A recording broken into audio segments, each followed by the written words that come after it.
Now get ready for Watching Weird, your ultimate destination for mind-bending movie reviews and recommendations. From hidden gems to cult classics, we explore it all. Hosted by storytellers and cinephiles Alan Gamboa, Scott Baker, Rich Restucci, and Hadley Thorne, with a special shout-out to Landis Aldana and Alan Lasseter for their incredible support that help us keep the lights on at Weird. Now grab your Coke, popcorn, and tinfoil hat, and let's get weird. Hey! Happy Wednesday! Happy Wednesday, everybody! It's hump day! Mr. Dr. Professor Gamboa is not feeling well, and he has bugged out of tonight's wonderful performance. So, I bugged out last week, so let's all say a quick good luck to Alan, and let's hope he feels better soon. yes. Feel better, Bye, Alan. buddy. Yeah, We love you, buddy. Yeah. Hey, Craig. Hey, Craig. Craig B. First one in. Yeah, so how's everybody's week been? Much better than last week. Good. Yeah. I took off Friday and Monday, so I'm having a good week. Bookended the weekend. Very nice. Very nice. This is going to be the first weekend in 4 weekends that I have it to myself. Oh, good. No conventions, nothing like that. That's good. Hey, Hi, Tony. So, I will not be at the next 2 Watching Weirds. I'm going to go down to Florida. We're actually leaving next Wednesday. We're driving. We're leaving next Wednesday morning. And I'll be coming back the following Wednesday, but probably too late to make the show. So you guys got to figure out how to get on. But if the boss is here, she can do it. Are you going down for pleasure or business? Yeah, we're going actually to Universal. Oh my God, that place is phenomenal. Well, if you know anything about the new park, because they just opened up in May, they opened up a new park, and one of the areas of the park is like the old 30s, 40s, 50s, 60s monster theme. Yeah, I heard. So, looked pretty cool. Creature from the Black Lagoon, Frankenstein, Dracula, that kind of thing. Take pictures. Well, you should have invited Scott to go. Yeah. I can't. I gotta work. You What's got that? vacation days, Scott. I know they let you off. No, they will not. Because I'm the substitute. So if anybody else calls in sick, I get thrown in.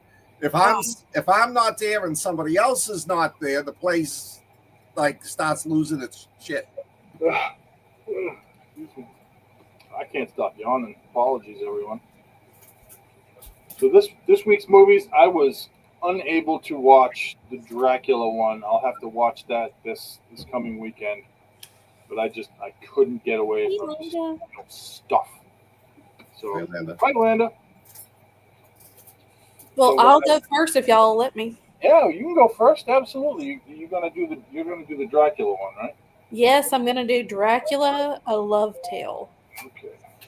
I did a write up on From Dusk Till Dawn. Oh, okay. So this is what you need to know before you stream Dracula: A Love Tale. Director Luke Besson's take on Dracula is not your typical blood-soaked vampire story. It's like a gothic fairy tale about grief, longing, and fate. Sometimes satirical, sometimes surreal, but definitely steeped in atmosphere. So I'm going to say that the director leans a lot into the mythic and poetic side of the legend, telling Dracula's story as a centuries-long meditation on love, grief, and fate. The film begins in 15th century Romania with Prince Vlad II, played by Caleb Landry Jones, has a passionate love for his wife Elisabetta, played by Zoe Blue. And I hope I'm saying these names right because y'all know I'm not foreign. So, of course, if anyone's familiar with the story, it ends in tragedy. And due to his rage and despair, Vlad denounces God and in doing so inherits the curse that transforms him into Dracula. His immortality becomes a prison as he wanders through the centuries, chasing the shadows of love and looking for the reincarnation of his beloved wife. So, let me just break it down for you. Do not expect action or gore.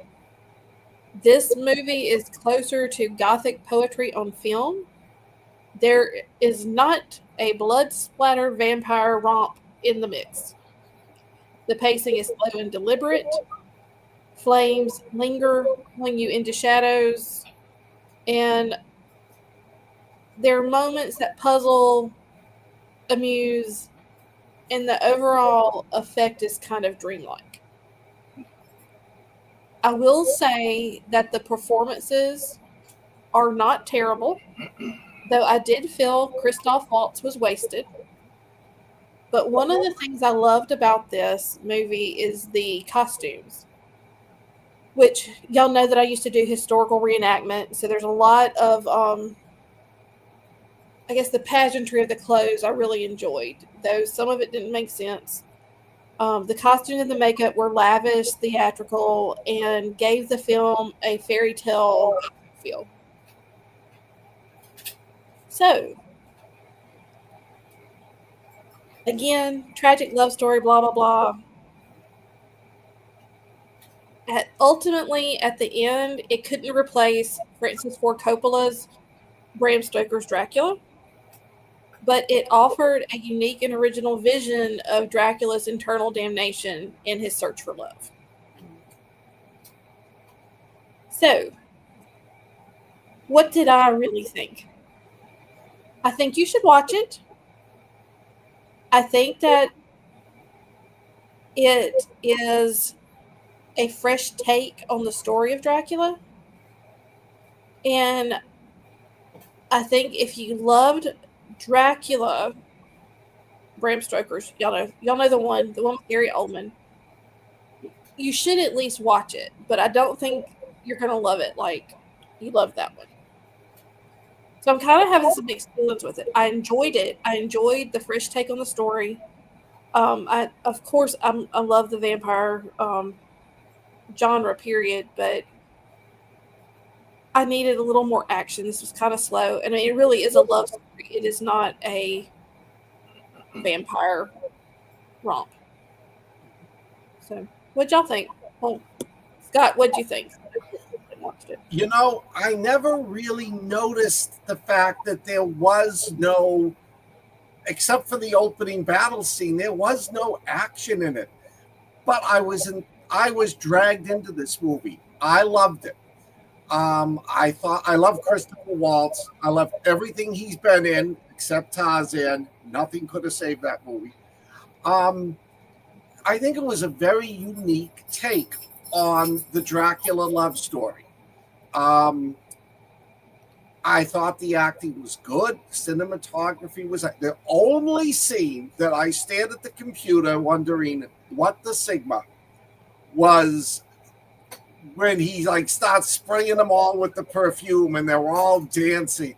It just reminded me of that, the commercial on Fox News, Gravite for Men, where he walks through and all the girls in the blindfold, lusting after him. That scene was ridiculous. But the rest of it, I thought was very good. I don't want to give anything away. At one point, I didn't like the little gremlins. They were the best part. I'm sort of like, okay, that's completely stupid. Then I understood it and loved it at the ending. Sidebar: he had gargoyles that were lifelike. Yeah. It's not going to ruin it. I already said it in the chat, Rich. Yeah. I want me a gargoyle army of little ninjas to bring me treasure and antiques. If I want that, I'll just get my students to side with me. Sorry. None of them are watching it. So I was pleasantly surprised. I was expecting this to be just another Dracula movie. It surpassed my expectations. I liked it. And I'm not a vampire love story person, but I never really even noticed that there was no violence, there was no action, there was no vampire hunting until you said it. To me, that's how good it was. Again, I do not agree. It was very slow. And I don't know. I mean, obviously, I think Landa hasn't even seen this movie. So I don't have anyone to kind of bounce off of because Scott and I disagree. But I will say that I felt like it was slow. I needed more action. The character was he wasn't evil. He was just sad. Yeah. And the darkness, there was no darkness about him. And that's one of the things I like about the villainous Dracula is that he is a corrupted soul. And and his love for Mina brings him to the light, and there was none of that darkness. This was just a grieving man searching for his lost love. And I wanted a little bit more of the darkness in it. I agree. It wasn't as dark as Stoker's. And I do agree. There was so much action in the beginning. Then in about 30 minutes, it like tapered off. But the way they retold the story is what fascinated me. So I didn't mind the slow pace. I didn't mind that he wasn't as evil as dark as Gary Oldman was. But that's what made Gary Oldman so delicious, was he had that darkness. Nope, this is my water bottle.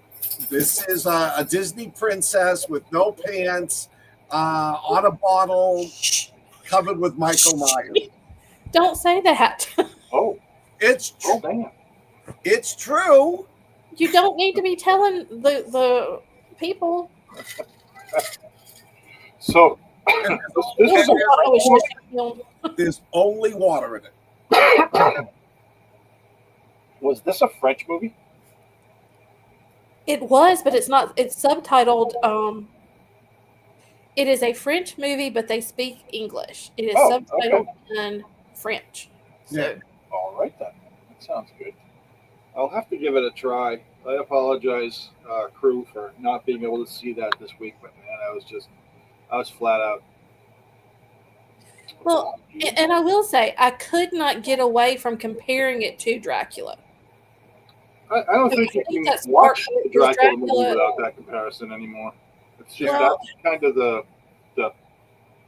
Well, he had the same hair, and obviously the Carpathia Mountains are the Carpathia Mountains. Mm-hmm. So there's obviously things that you couldn't step away from, but the imagery of his Count Dracula in the beginning was very similar to Oldman's performance. And the costumes were similar. And while the actor did a great job, he's no Gary Oldman. Yeah. Yeah, Oldman's tough to beat. Well, and with Oldman, I mean, it's like I said, and I'm not going to ruin it because Rich, I want you to watch it. I want to hear what you think, but Thank you. I'm gonna stop. I'm gonna stop. I'm sorry, I'm laughing at Greg's comment about a French movie. No wonder it had no action. Well, and the whole perfume thing was odd to me. That was stupid. That I'll admit, that was just. I almost wanted to shut it off, but you know, I'm gonna say it's hard, Fred. You do this every time. Come here. Fred's hard. You know, you can't. Any type of vampire movie, you're comparing it to Oldman. It's like comparing a space alien movie to the. But that's not true. I didn't compare Bill Skarsgård to Gary Oldman. I didn't compare. Oh, I did. What is it, Luke? Is it Luke Evans that played? I did. I compared both of them to Oldman. I can't see Dracula ever again without comparing it to Gary Oldman. But to me, those were so different. But this story, I will say there were things about the story I truly enjoyed was like the reincarnation spin, and that first off, um, Sorry, folks. I was gonna say, I really enjoyed the reincarnation spin on things. I thought that was very interesting. That he's been searching for her, and that's the whole reason he had to be made.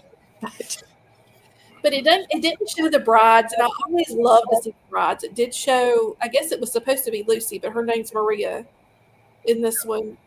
But it just left out some of the stuff that I did like. A lot of the stuff I did like, especially in the Bram Stoker's, it has a lot of mysticism and folklore in it, and this doesn't really have that. So All right. So what do anyway, you guys rate it?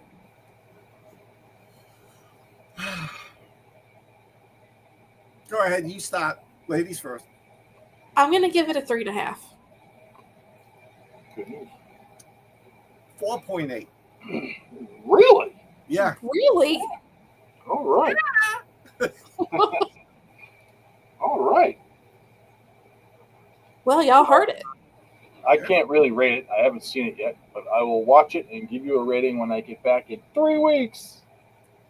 3 weeks? Yeah, well, I'll take the next 2 off, so I'll be back the 3rd week after. Oh, my So, God. yeah, sorry, Weird Crew, but I shan't be here for the next 2 weeks. I'm going to go and play in Florida. Should be fun. But, yeah, that's great. 4.8 and a 3.5. Not bad for a brand new Dracula movie. All right. So, big man, do you want to do The Lost Boys, or would I did you? not watch it. I have not seen it in years. And I've just got this thing about there's no way I'm paying $10 to rent a movie that's almost as old as me. So, Where are you renting movies from? Because on Amazon Prime, it was like $3. oh, see, when I went on the Plex, the only place it sent me was some place that it was like $10. No. Still, I'm not going to rent $4 for a movie that's that old. Yeah, that's. I can't believe they're. I doing rented it. I watched it. I enjoyed it. Oh. I mean, it's a classic movie. I've watched it 3 or 4 times in the past, and doesn't resonate with me. Really? It is from my youth, and I love it. Yeah, I'm actually a fan. Well, do you want to do that one at the end, and I'll do the one that I did the write up on from Dust Till Yeah, Dawn. let's do you first. Sure. Let me pull up the write up here.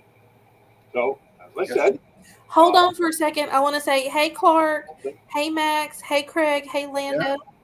Hey, I think I saw Dan in here. And I know Yes. we saw Tony, and we saw Tony. So Tony, and Tony. all kinds of Tonys, and Clark is feeling better. Clark was feeling ill for a little while, but he's feeling No, better. not Clark. Good, Cancel him. good to have you feeling better, buddy. So, I have from Dust Till Dawn, and it's directed by Robert Rodriguez and written by and starring Quentin Tarantino. 1996 is From Dusk Till Dawn. Starts off with the action, and it never lets up. This is absolutely a bullets, blood, and boobs movie. Starring George Clooney, Harvey Keitel, Juliette Lewis, Ernest Liu, Salma Hayek, Cheech Marin, Danny Trejo, Fred Williamson, and John Saxon, and John Hawkes, with bit parts by Kelly Preston and Michael Parks. This film is a cult classic and a must-see. Shame on you if you haven't seen this in the 29 years it's been out. So the plot is that the bad guy Gecko brothers, Clooney and Tarantino, are on a crime spree. They stopped at a gas station to refuel and grab some snacks, and a deputy walks in. Tarantino is certifiably crazy and blows the deputy away.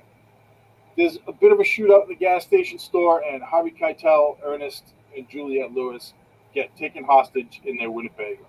They cross into Mexico and stop at that titty twister strip joint to pass the time until they can meet their fence and let the hostages go. Except the strip club is entirely populated by vampires, led by their queen, Santanico Pandemonium, played by Selma Hayek. Who doesn't love Selma Hayek? Your typical vampire hijinks ensue with the bloodsuckers turning on the patrons, who need to survive until dawn to make their escape. There are buckets of blood in this pulpy horror comedy with a trapped theme and gratuitous violence. We get to see some cool vampire deaths as the human patrons get taken out one by one until only Clooney and Lewis are left alive and unvamped when dawn arrives. One of the ending scenes shows that the Titty Twister is built on the ruins of an ancient Aztec temple. This is one of the better comedic vampire movies to come out in the 90s, and it holds up to the likes of Vamp and Fright Night. Some of the best parts of the movie are from the minor players like Cheech Marin, who's just, he totally steals the show. He's the strip club caller. Tom Savini, who plays Sex Machine, and Fred Williamson, who plays Frost. Pretty small parts, fantastic, everyone. The film raked in $59 million in total, with $33 million coming from international theaters, and this was a non-union film. From Dusk Till Dawn is generally rated favorable among critics for its pulpy horror crime drama comedy aspects, and the acting, especially from Tarantino and Clooney. The movie won several awards from Fangoria and MTV. The soundtrack features ZZ Top, Stevie Ray and Jimmy Vaughn, The Blasters, Tito and Tarantula. And I actually own the CD and have it where people keep CDs nowadays. I don't know where that is. There's 2 sequels, which absolutely suck, but Danny Trejo was in all 3 of them. There's a brief TV series directed by Rodriguez, but it didn't go anywhere. It's not the best vampire movie ever. The way it combines the horror, the crime, and the comedy, make it a film that everybody should see. I hope everybody's seen this movie, but what did you guys think? Is this one of your sort of go-to once a year or every other year or something like that vampire movies, or what do you think? This is one of my favorite Quentin Tarantino movies. Excuse me. I think it's incredible. I love it. I also have the soundtrack. And Tito and Tarantula, by the way, that's Robert Rodriguez. So, but yes, amazing, awesome, love it. Fun fact, guys, Selma Hayek put on 35 pounds for this role. Really? And she put him in all the right places because she is in this film. What did you think, Scott? First time I saw it, I didn't like it. The beginning was too boring, but every time I watch it, I appreciate it more. Because I love the fact that, like you said, Quentin Tarantino is just effed up so bad in the head. Yeah. And yet George Clooney protects him, even though he's getting George Clooney into deeper and deeper and deeper trouble. And then I love Harvey Keitel, the preacher who lost his wife and now lost his faith. And you got these guys with all this emotional and psychological trauma dropped into the vampire titty bar. The thing I love about because I was keeping track, halfway through the movie, the vampires start, and it's almost nonstop to the end. It is bizarre. It is stupid. It is funny. I mean, Savini, Sex Machine with the 6-shooter pistol, in his crotch. But it's all special effects. It's not CGI. I mean, they made these vampires. They look incredible. Everything about it is just that old school, like The Thing, like Alien, where it's done. These guys loved doing it. And it is. I mean, it's a fun movie. The vampire kill scenes are a riot, and the band turns in there, like the guy playing the guitar on the torso of somebody who's been torn apart. It's really good. I love the scene where Quentin Tarantino gets turned and Savini's going to shoot him, and Clooney won't let him. Clooney says no, and then he's the one that kills his brother. It's a great movie. It deserves all the accolades it gets, but I don't think people appreciate as much that the beginning drama about showing these two guys who have to, like, all of a sudden they become friends and have to fight for their lives. Well, and let's give a shout out to Juliette Lewis, Yes. because she's phenomenal in this, and her inner, I guess, exchanges with Richie, Quentin Tarantino, are some of the creepiest stuff I've ever seen on film. Quentin Tarantino is so filthy in this. Oh yeah, but he's brilliant in this. Crazy. Yeah, he is. He was. This is probably his best acted movie. Yeah. I think he played that psychopath so utterly fantastically well that, and having those scenes with Juliette Lewis in his head like that. Yeah. Holy crap! You just knew that he's filthy and he's a psychopath, and you want to stay away from him. He just kills everybody too. And the other thing I liked is at the end, Clooney won't take her with him. You know, Clooney's like, you know, you go, grab the RV, go back, you know, which I thought was good because I thought the two of them were going to hook up. And, you know, it really did. This is one of my favorite, and there are very few. This is one of my favorite Clooney films, too. Well, he played Seth so good. Yeah, he did. Yeah. And don't forget the opening scene when they're at the gas station. Yeah. That's one of the best opening scenes in any show I've ever seen. Oh, yeah. Yeah, I mean, I never even thought of the fact that you just shoot the liquor bottles and then throw a flaming paper towel in. But no, I think everybody did a superb job acting on this one. It's great. I really can't find any complaints about it. It was unexpected at the time. This was right after, and y'all can correct me if my dates are wrong, but I believe this was right after Tarantino made Reservoir Dogs and Robert Rodriguez had made, gosh, what was his movie that he made? Don't remember. Desperado. Oh. And they met when they were both like on the, I think, was it Cannes Film Festival? On some film festival. And liked each other. They were both new to the game. Both had, you know, they were both kind of like new Hollywood at the time. Mm. And I think that one of them said something to the other about what are you working on? And Rodriguez said he was working on a vampire flick. And Tarantino wanted to be part of that. That's kind of how they got together with it.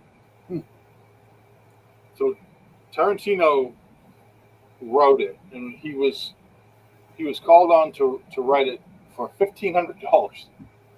I read this today, and he ended up getting somewhere in the vicinity of $1 to $2 million for writing it. So it was thrown at him kind of like that. And I only found this out today because I was reading the Wikipedia page. So he and Rodriguez, I think they did meet at the Cannes Film Festival. I think you were absolutely right on that. And they did hit it off. And he said, "Yeah, I got this vampire movie," and it kind of circled around, and it got kicked off, and they made Reservoir Dogs, and then he came back to it later on and made this. So it was definitely kismet, some serendipity going on, because this is a really good movie. They did so. Even the soundtrack is great in this flick. So they did everything right. You know, I've never even noticed the soundtrack. I'm gonna have to see if I can get it, download it. Oh, it's got some great songs. Yeah. Land is asking, did we do Tarantino's 4 Rooms? And I think when we did my birthday in, was it 2022 that I wanted to do Quentin Tarantino movies? We did 4 Rooms, did we? I think we did a bunch. We did like all of them because it was all of us that were on the platform at the time that did it. Was I on back then? Yeah. You were on before me. Wow. Man, how time flies when you're having fun. All right. So what are we going to rate this? What do you say, Scott? I got to give this a 5. I second that. Yeah, this is gonna get a 5 out of me too. This is a movie that I watch every few years just because I'm like, you know what? I haven't seen that in a minute. I'm gonna watch that. I think it's I think this and the Keanu Reeves Bram Stoker Dracula are my two favorite vampire movies. Yeah. I really like 30 Days a Night. That's another really good one. And there's so many out there, but this one, I mean, John Carpenter's Vampires. I know that doesn't get well received, but I think I really like that. No, that one is. I love that one. Yeah, me too. But I think this is probably my favorite, just because of the way. First of all, George Clooney just absolutely rocks it. He's not my favorite, person, but his his acting in this is just fantastic. Tarantino just being the crazy whack job he was, great. And then you get all the little actors, all the I shouldn't say little actors, all the bit parts that were. I mean, Kelly Preston had a little bit part. And John Hawkes at the beginning. around this time was when Clooney was fresh off of ER. He was not a movie star. Oh, yeah. And that's what made it even better. It hit even harder because it was just excellent. And Cheech had 3 different roles in the movie. Yeah, he did. Yeah. He played a border guard, and he did. He had the border guard. He played the vampire bodyguard that starts everything off, and then he plays the fence guy. Yeah. Yeah.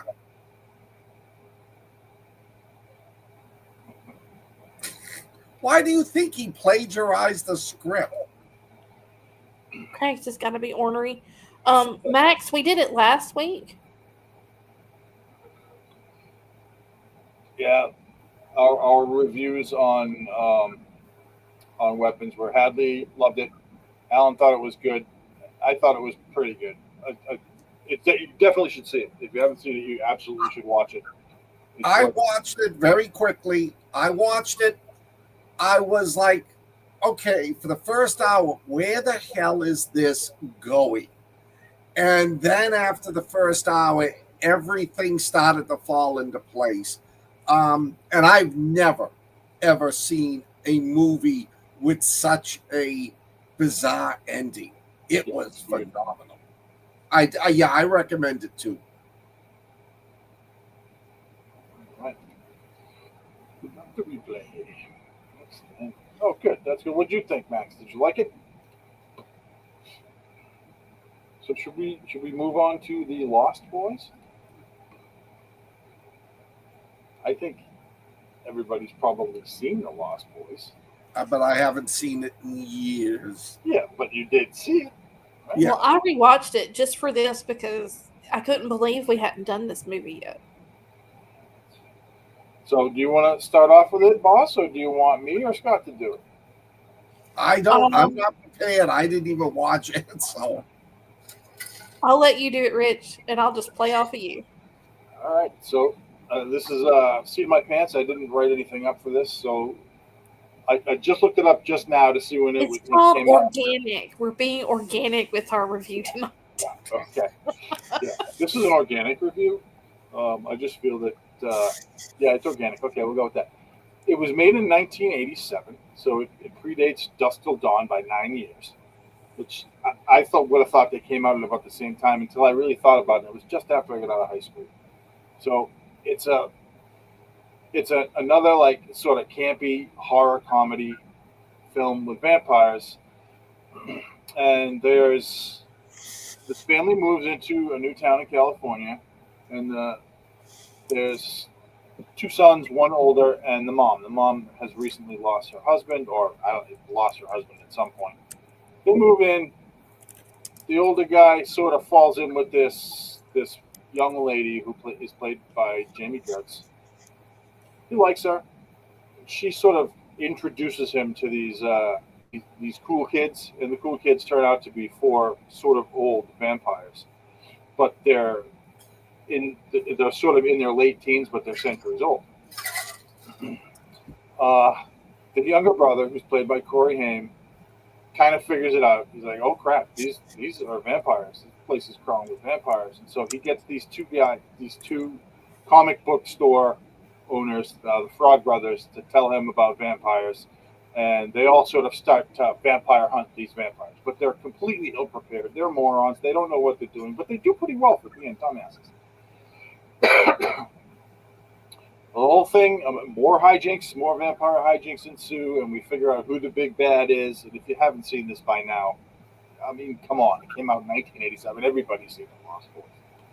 So it ends up being the love interest. Whoa, we lost Scott. Where did he get to? Ends up being the love interest of the mom. Go figure. And the kids try to test the guy, and I guess, or the vampire, when they come into it, he comes into their house. And when you invite a vampire into your house, all the tests are null and void. Yes, Scott. Hey, buddy.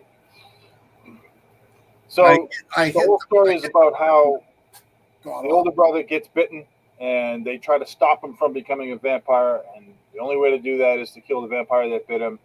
Kiefer Sutherland is the big bad of the vampires. It's really, really well done. A lot of sadness in a comedy, and it just a lot of descriptive terms on the vampires. You'll learn about a lot about the rules of these particular vampires, which every vampire movie has different rules. Excuse me. It was pretty good. There's a little boy that's getting turned into a vampire, and I guess nobody really liked that too much. But the movie itself is kind of funny. There's some good stars in it, some good acting in it. Kiefer Sutherland he's just ruthless and sadistic. So he ended up, and he's a kid too. He's probably 19 and 20 in the movie. So it played off really well. What did you guys think? Well, a couple of things you didn't mention. Please do. The historic saxophone player that's so oily, he practically oozes off the scene. Conan the saxophonist? Yeah. And Grandpa. Yeah. So it's got Kiefer Sutherland as David, who has peroxide blonde mullet. And it's Jason Patrick back when he still had hair. And it's all about peer pressure and, wanting to be one of the cool kids because he wants to fit in with them so bad, but he likes the girl. And I mean, it's all teen angsty goodness. Like, it's like a John Hughes movie, but for kids who like comic books.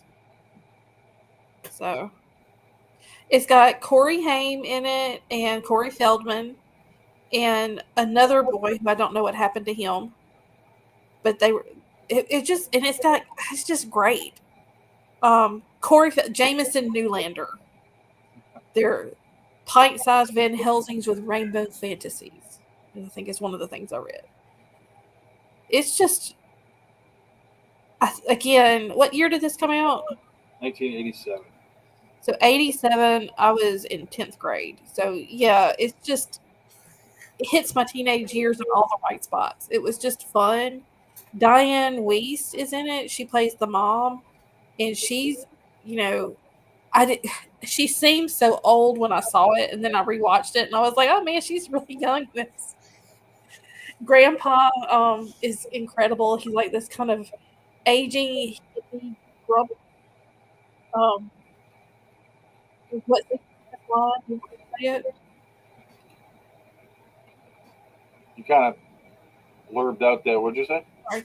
The famous line that Grandpa says at the end is, "One thing I can't stand is all the damn vampires." Yeah. So the place that they're moving, so Diane Weiss is moving her two boys from Phoenix to move in with her dad because she's gotten a divorce. And it is the murder capital of the world. And it's because of the vampires that are on the boardwalk with their motorcycles being bad boys and staying out all night and riding their motorcycles up and down the sidewalk. And if someone gets in their way, they rip the roof off their car. I mean, it is just funny, bad kids and they're vampires. True story. So do you remember if you liked it or not, Scott? It's a good movie. I'm not putting it down. It was a good, the two Coreys were funny in it. I just have never. Every time I watch it, I just don't get into it. It's like, it's good.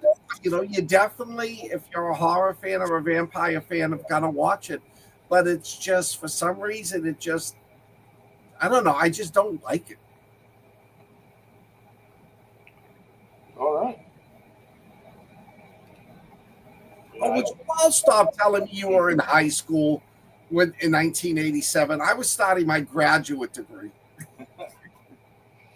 Well, I was out of high school by 1987, but just.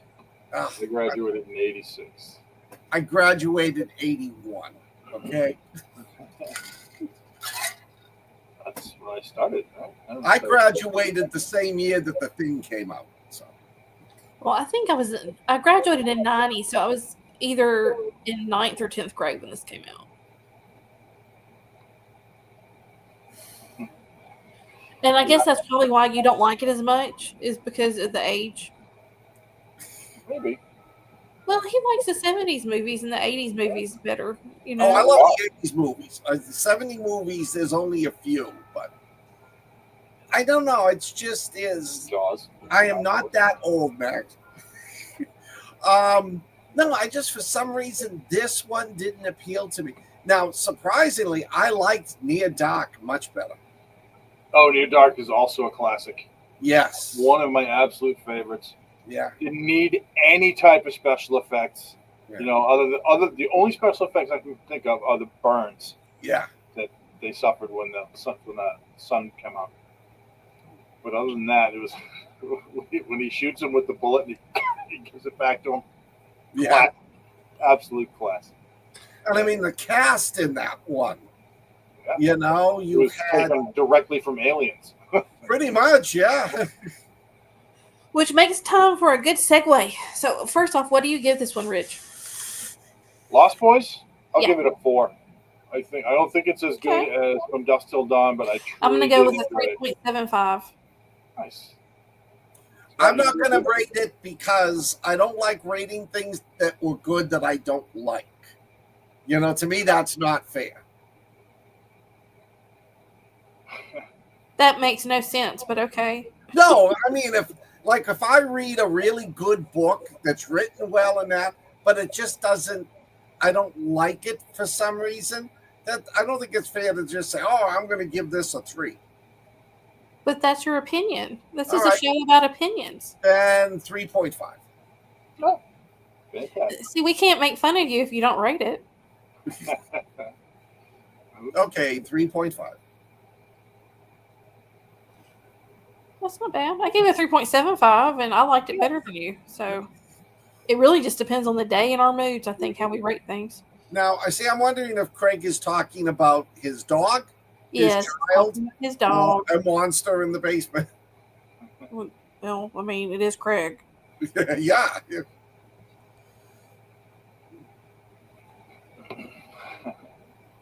All right, so shall we shift on to Alien Earth? Let's do it. All right. So, I don't know. I watched the episode that came out last night. I think it's the last episode of the season because it definitely leaves you wanting more and seeing how it's going to go. Can't really give any spoilers away on this because there's going to be a lot of people that watch the show later. But oh my God, it was great last night. It was fantastic. And we can talk about last week as well. Last week we saw some we saw the final creature. We kind of saw what it looks like. On board the ship when it crashed, you had the ticks, and you had the TSLS, which is the eye creature, which is hands down my favorite. And you have the flies that digest their food by spitting on you, and you just melt and they suck it up. And then they had this this little thing that almost looked like a plant. And that thing was sort of hanging in the middle of the ship when it crashed. And it's in the first or the second episode, and you're not really sure. And then you see it's got this like pod thing that hangs down, and it's got this thing that comes out of it. And it's just kind of like looking around and smelling like this. Like, all right, it's in this tank. So in last night's episode, that thing is loose. Don't tell us about last night. We I'm haven't not watched it. gonna. I'm just gonna say that you finally get to see what this thing is and what it can do, and it does not disappoint.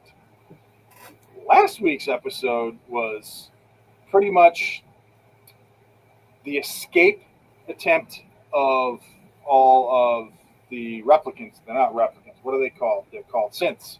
Mm-hmm. The escape attempt of the synths, and then the alien running around in the. You've got the actual alien running around in the woods, and it's sort of free. And the thing is, Wendy, she can talk to it. Yeah. Now, initially, I thought that was really dumb, and I didn't like it. And I was like, "Come on, you just totally wrecked it with this." Don't get me wrong; I'll watch every second of it, but it ends up being pretty cool. And last week, we saw what she can do with that alien, and she can. I'm not going to say she can control it, but she can definitely suggest what to do. And it's not always good. Yeah.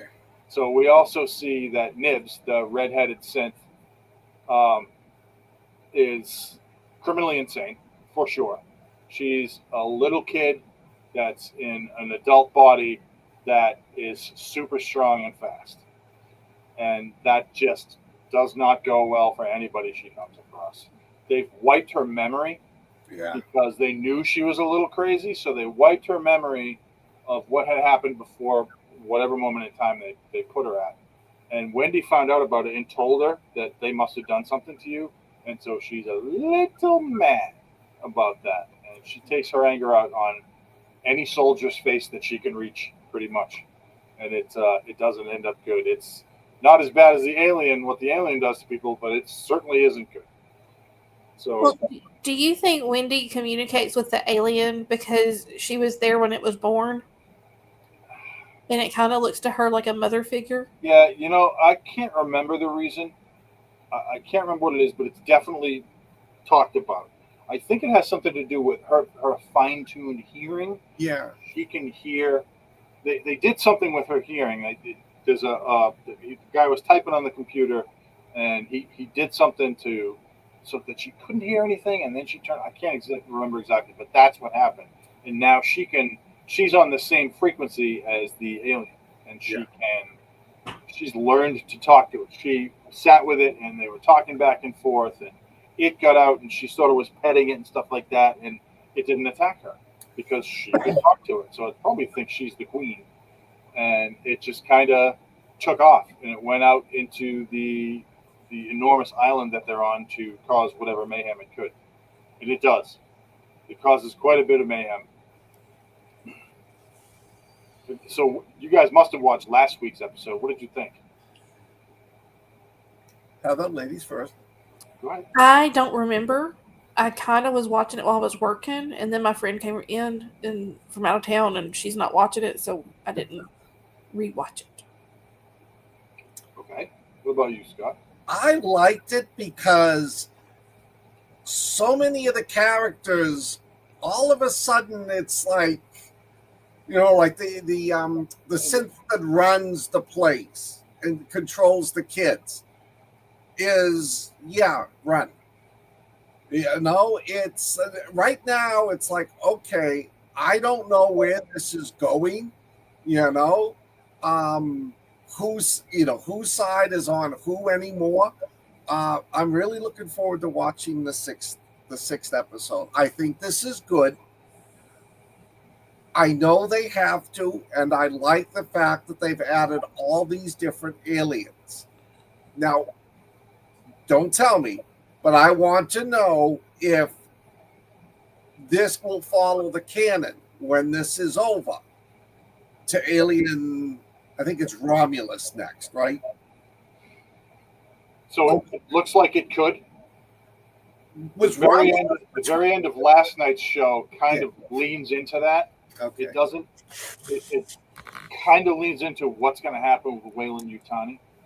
Also, I misspoke earlier. The alien that Wendy learns to speak to is that's the one that was inside the lung in the little tank. The other alien is fully grown, and it's running around killing people outside. This one is not. This one's a juvenile now. Wasn't that her brother's lung? Yes, it was her brother's lung.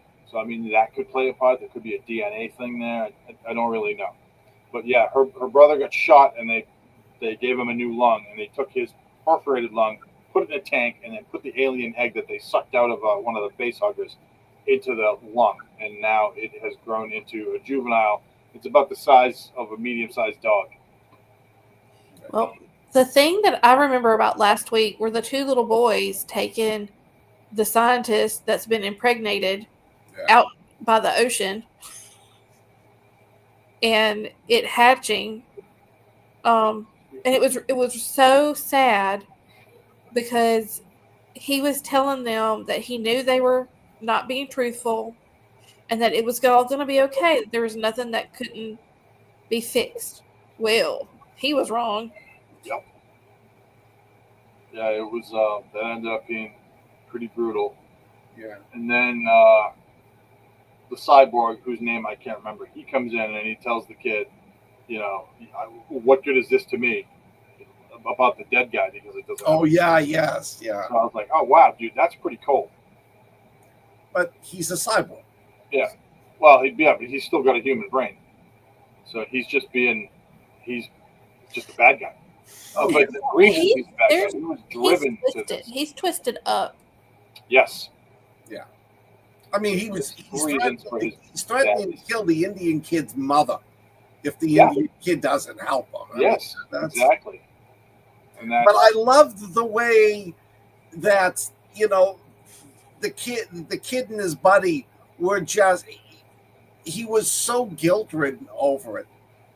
I mean, the best acting in this are the adults pretending to be kid synths in an adult form. They're good. It's brilliant. It is a brilliant idea, and it is brilliantly executed by these actors. Especially the Indian kid's friend. Oh my God, when he freaks out, it's like, watching a kid have a meltdown. Yeah. Well, I'm enjoying this. I told y'all it exceeded my expectations, and it gives me hope for more TV series to be like this, because it's better than a movie. It's better than the Alien movies have been in a very long time. And as much as I liked Prey, it's better than that. It's just, which was Predator, but still, it's just better. It is chef's kiss perfection, and kudos to the writers. Yeah, they really crushed it on this one. There's, like I said, the only thing that I didn't care for in this was the fact that she could speak to the alien, but that did kind of like a 180 on me, and now I actually do enjoy it. You guys, when you see the next episode, you'll understand why. It plays into it, but I mean, I stayed up late to watch this last night because I really wanted to see it, and it's a great ending episode. I don't know if there's going to be another episode, but it would have been great to end it where they ended it. So I'm sure that I can't remember. I think They're doing 8 episodes now. Are they doing 6? I'll check that right. Last night's was the last one, because I've seen a lot of people talking about. Huh? There's 8 episodes. Yeah. They're talking about, and now there's talk that there might be a sequel to the series. Well, they should, because this is brilliant. Yeah, now, I can't believe this didn't make them a ton of money. They must have a sequel to this. They'll probably have another 2 years of this anyway. Now, question. Didn't she, Wendy, because she could talk, didn't she prevent the alien from attacking her out in the woods? Yeah. Okay, I thought so. Yeah. Yeah. So she can do more than just talk to this alien. Oh yeah. She can control technology if it's on a network. Yeah. So she can get into stuff and control. She can open doors, which you can see where that's going. Yeah. She can control other synths if they're on the network. Mm. She just chooses not to do that with her friends. So yeah, it's actually really cool.